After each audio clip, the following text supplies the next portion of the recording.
In a follow-up for you tonight, we're taking a look at new zoning codes facing pushback in several communities. Now, they allow for more high-density housing. In a special election in Lakewood this month, residents repealed the city's new zoning code, which included those requirements. The city is now out of compliance with state law. As Denver 7's Danielle Croy learned, Lakewood's not alone, and she's working to get answers about just what comes next.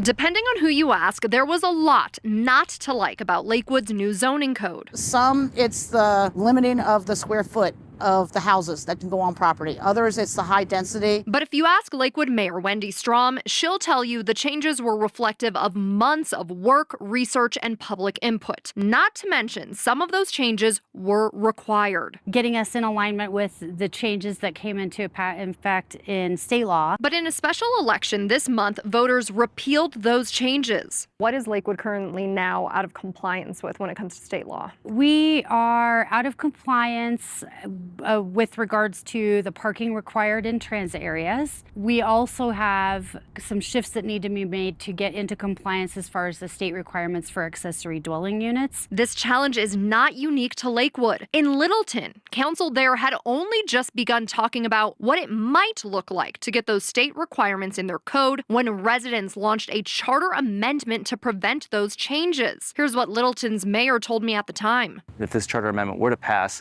we would be out of compliance with state law. In the end, voters there got their charter amendment, meaning Littleton is also out of step with state law. I reached out to the governor's office to see what they had to say about the increasing number of communities whose residents are pushing back against density requirements. They say they're assessing the impacts of the election and, quote, the governor is committed to working with Lakewood and other local governments to reduce or eliminate government-imposed barriers and red tape that block or increase the cost of housing, end quote. Lakewood's mayor says she's optimistic that changes can be made to address the housing crisis in a way that residents can support. The challenges that we have is balancing what we know are our current needs and what we see as our coming future needs. However, it's not clear how or when that may happen. In Lakewood, I'm Danielle Croy, Denver 7.